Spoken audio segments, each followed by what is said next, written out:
Gandang araw mga katanaw, nandito po tayo sa Paradise Farm ngayon.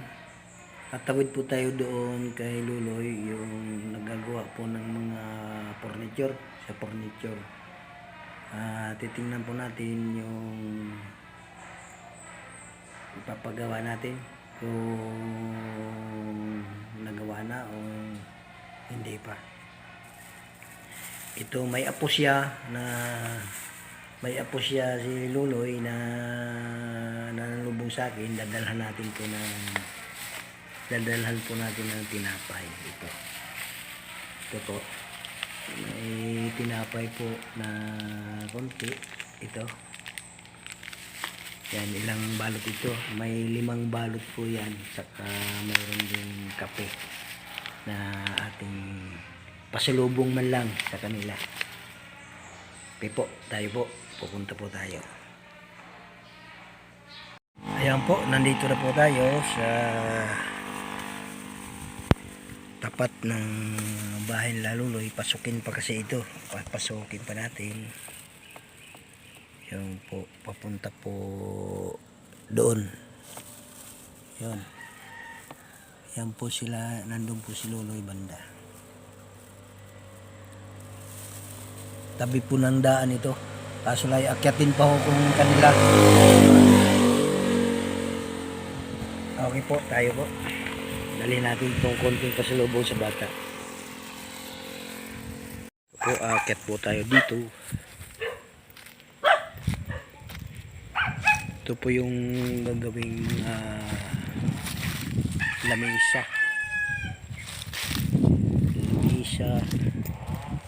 At papagawa ko po rin ng pinto rin sa bahay. Bababa po tayo dito.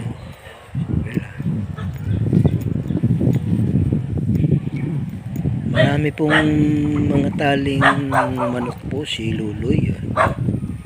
Mga Texas po ito. Yan. Baka gusto po niyong bumili ng mga panabong. Dito po. Mga lahing panalunan ito. Bihira ako natatalo rito. Yan po mga katanaw. Punta tayo dito sa ibaba pa. Tao po. Tao po.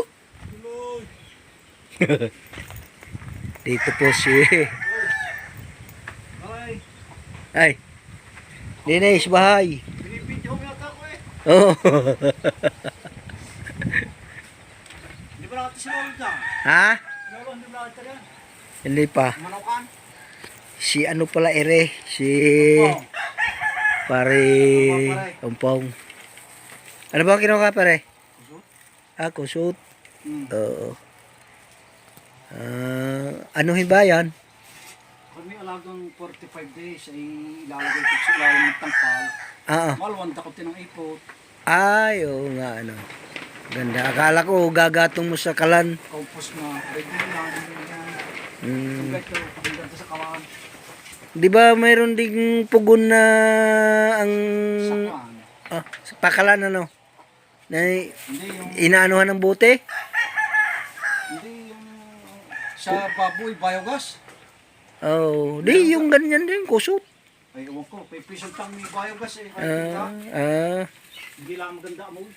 Ang gayong palaan. Ay, galing sa tayo ng baboy yun eh. Oo, nagme-meno sila sa gasol. Oo. Saan ba si Loloy? Papainom daw siya ng manok eh. Nakoy, bumaba din nagpapatuka eh.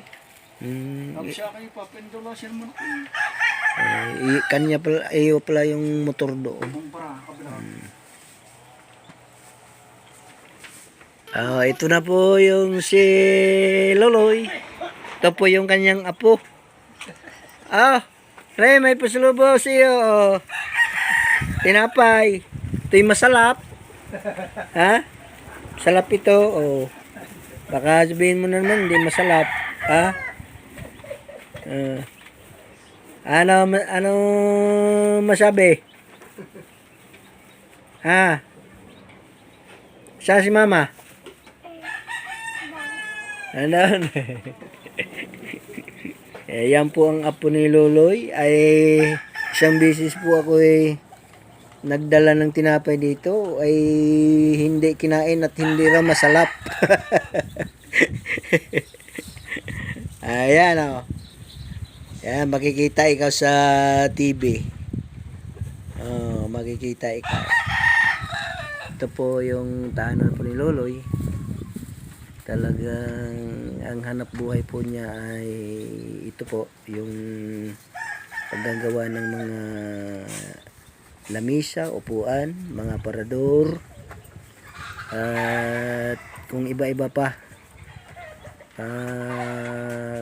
mga pangpinto sa katre.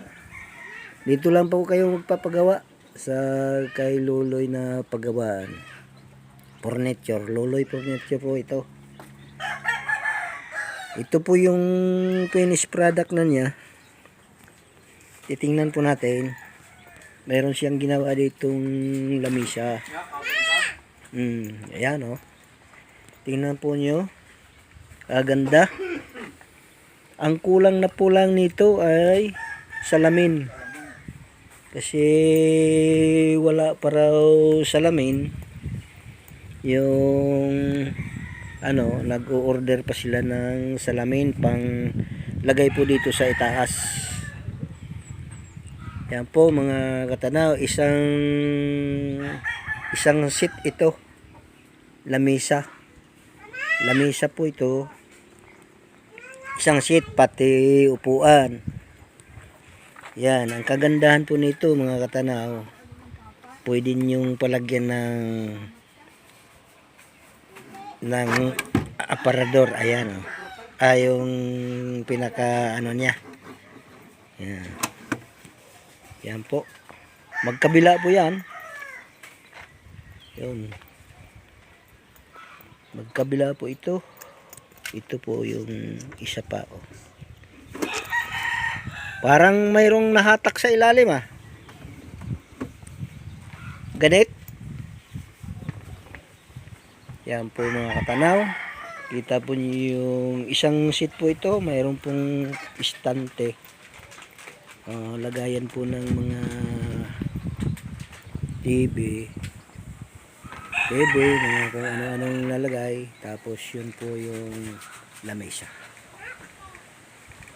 Yan po mga katanaw. Kung pagkapanood, kung kayo po magpapagawa ng mga lamesa, mga aparador at mga pinto po, mga pinto ng 102, 103, mga pinto ng bahay, basta sa furniture, dito po kayo magpagawa kay Loloy Furniture. Ito po yung buong kahoy naman oh. Yan, pati lamisita. Ba, may nakahain pa po sa ilalim. Oh, maganda. Makinis. Parang antik po. Ito po ay kakawate. Kakawate po ito. Yan. Isang seat rin po ito. Yan po ang upuan nila rito sa bahay.